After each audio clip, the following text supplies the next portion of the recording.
Welcome to the podcast where we track down Australian war veterans, have a chat with them, and hear their stories. I'm Alex Lloyd, and this is Life on the Line. They were building positions in there if for anything a happened fight. to us, by the time anyone got to us, I think it was chaos. the weather was so bad there would be I used to nobody run left. with boots full of blood. And the next thing I hear was alarms, Chances of screaming. survival were very, very slim. The soldiers didn't want to go into the ambushes, so they'd send the kids in first. And so he was sent in first into an ambush and he got shot in the stomach. It was very hard for me, very hard for my family. And the plane burst into proud of the flames. crew, proud of what I've achieved and what I'm To doing. volunteer for service was in effect to put your life on the line. In Season 2, Angus Hordern spoke with Australian War Memorial historian Michael Kelly about the Korean War. For today's special bonus episode, Michael and I caught up for a follow-up podcast.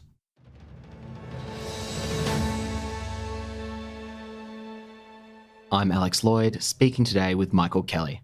Michael, welcome back to Life on the Line. Thank you very much, Alex. Thanks for having me back. So, Michael, there's been a bit of an update on the situation regarding the Korean War since you last spoke with Angus Hordern. That's correct. I think since we last spoke, I was talking about the missing in action, and there had been very little action on the attempt to locate them. But in recent times, there's been a memorandum of understanding signed between the Australian Department of Defence and the US Department of Defence to actually try and identify the remains that are held at Punchbowl in Hawaii, but also to try and find the remains that will still definitely be in Korean soil as well. And Julie Bishop, whilst she was still our foreign minister, had met with her North Korean counterpart to assist that as well. And since she's been deposed, sadly, we're not seeing much action there yet, but we're hopeful that the arrangements she'd come to will still bear fruit for the families of those whose loved ones are still missing in Korea. Can you give a bit of context to the background of how this situation came about? Was it a long campaign that Julie Bishop was running, or? Yeah, I think she'd come to it in the last few years. The person who's really been driving this campaign is Ian Saunders, whose dad is one of those 43 missing. And he's been an absolute champion for those families whose loved ones are still in Korea or potentially at Punchbowl in Hawaii to try and get their remains identified and laid to rest. So to give them a final resting place for their loved ones to go and pay their respects and mourn for them properly. Well, obviously we hope that chaos in Canberra doesn't have any effect on this important cause. Give me a bit more context to the Hawaii situation. At Punchbowl, at the end of the Korean War, a number of remains were handed over from cemeteries in North Korea. So you've got things like outside of Pakchon and places like that where Australians were buried, and along with British. There's been the mass graves that were Marines and other soldiers at Chosin Reservoir and places like that, and individual graves that have turned up over the time. But Operation Glory at the end of the Korean War was a huge operation to repatriate these remains, many of which are identified and laid to rest in the Busan Cemetery, the United Nations Cemetery at Busan. But many of them were also sent through Japan to be identified or to be held, and they were since transferred to Punchbowl in Hawaii and either laid to rest as unknowns or held above ground in storage for potential future identifications as well. So there's a bit of a remains factory of sorts at Punchbowl that really need to be looked at to try and locate these Australians. And a number of them are probably going to be there as well, which is quite interesting.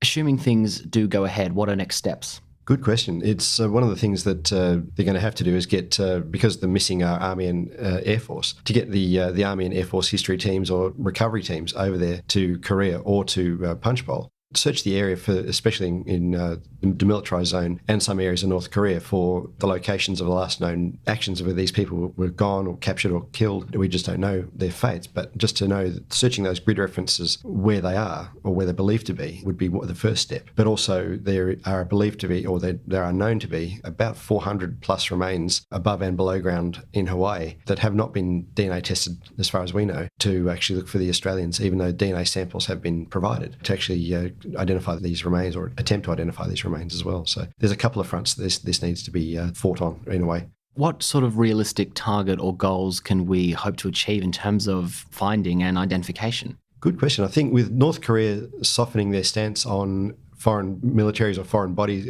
entering their country, looking at recovering remains and things like that, I think they're softening their stance a bit on that. They're still obviously going to keep a tight lid on their own regime and things like that, but to actually look at assisting allied nations locate their dead, and go on from there. If we can keep a good political relationship with the North. It should make things a lot easier in the long run, but it's just a matter of learning how to operate in North Korea without upsetting them as well. So, Well, it's a very live, rolling situation. We've seen a lot of change in diplomacy in regards to North Korea just this year. very much so. I think from looking at Trump and Kim both having that sort of brinkmanship rhetoric to almost hugging and shaking, basically shaking hands over the table and even face-to-face. I mean, just to see that face-to-face meeting is amazing. Things that at the start of the year or even late last year wouldn't have been thought possible. You'd be thinking that we'd be scraping one regime or another out of the ground, depending on how the rhetoric had gone. But they're both master brinkmen, and they worked each other up and then settled down and shook hands. But I think where that's gone, and where Julie Bishop actually managed to get in on this as well, was picking that time where diplomacy had really started to reassert itself and settle down. And I think they've done that really well. And it's just a shame that the machinations in Canberra have upset that and robbed us of a particularly good foreign minister who had diplomacy, basically had it in spades, and it's just been lost. So we're hoping that her efforts haven't been lost as well, so that the families can actually get their loved ones either identified or found, or at least the efforts being made to find them. Well, we can hope this is a bipartisan issue that is still undertaken by the Morrison government, and whatever the outcome of the next federal election may be, we can hope this is still carried forward. Most definitely. I think there's enough momentum behind this movement now that whichever government's in power come next year, it'll be still something that's close to that foreign minister's heart and will be watched closely. Well, speaking of keeping things watched closely, the Australian War Memorial and yourself has been keeping profile on this somewhat active. I believe you were on television recently. Most definitely. I was having a chat with Ian Saunders about the missing, and this is when the Memorandum of Understanding was being announced and really being promoted as well as something that of an achievement. So Ian and I were having a chat with SBS about where this had gone, where the issue was heading. And also Ian has contacted me since as well. And his auntie passed away not so in the recent months. And his cousin had actually found a letter in her effects from Ian's dad to her, describing the front line in Korea and writing to her in a way that he hadn't written to his wife and sons. A lot more open and a lot more frank in describing his feelings and where he was and what was going on. And it really sent Ian and his brother on an emotional journey, which is, as you'd expect after so many years without actually sort of really hearing your father's words or sort of getting a sense of the man. He disappeared right before Ian's 5th birthday, I think it was. So he was still a young boy. But to actually get a sense of this man's, what he was looking at and what he was feeling, which he didn't actually write to his wife and his boys. This letter was actually sent about a week before he was missing in action in mid-January 53. It's now actually being donated to the memorial as a future research piece as well, and to be held in safety for the Saunders family. Ian and his brother are both happy for it to come to the memorial. His cousin Barry's very happy to bring it in for us as well, and it's a really amazing sort of part of that story of the missing, that their words still being found in a way and being able to be shared with the family. And Ian and his brother both had a very emotional reaction to that, as you'd expect. And for him actually to ring me up and actually share that with me, I felt really touched and just chuffed that he actually wanted it to be held safely at the memorial as well. So it's quite a story. I think it's also quite a reflection on your place in the story. You're one of, if not the leading historian on it at the War Memorial. It makes sense that you've been given the baton to lead the charge in driving this recognition. I wish I could do more, but to be able to tell their stories through the media or through podcasts such as this, and I think this is a wonderful thing that you've actually asked me back, and I'm really stoked, but to actually carry that torch for Ian and all the 43 other missing men's families. I mean, I can only work in small ways, but if I can do even just the smallest thing to make their stories heard and give this topic light and air, hopefully the people outside of this have got more power than me will run with it as well and make this happen for the families. Touching on other ways you've been spreading the word, there was a War Memorial conference held on Korea in 2011, and you're looking to having those proceedings published. That's correct. I didn't get to speak at that conference because I was still in a different team at that stage. I've written a chapter for this book on the last battle that the Australians fought at the Samachon, but I've also been driving it for the last 5.5 years into print, and luckily enough I've been able to partner with Strategic Defence Studies Centre at ANU in Canberra. That team there under John Blaxland have been absolutely brilliant in getting this book put forward and promoted, and we should hopefully have the conference proceedings in print in book form by April next year for the Kapyong anniversary. So it's something that we're pretty excited about.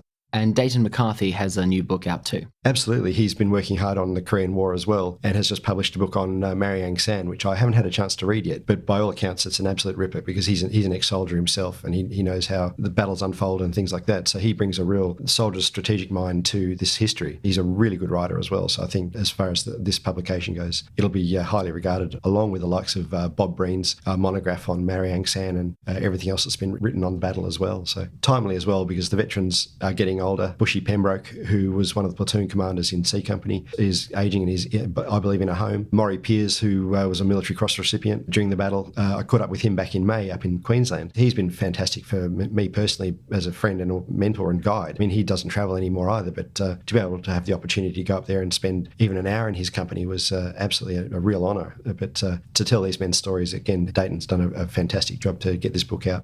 Well, we can all try and let Canberra know that we want this to proceed no matter what else is happening in our Australian political scene, and keep an eye on the news and see how the situation develops. Most definitely. No, he's hoping we can get a good result for these families. Michael, thanks for your time today. Thank you very much, Alex.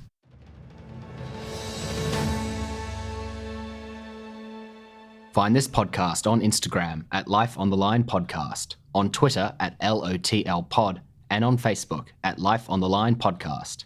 Our website is www.lifeonthelinepodcast.com. Life on the Line is brought to you by Thistle Productions. Artwork by Big Cat Design, music by Dan Van Werkhoven. Thanks for listening, and lest we forget.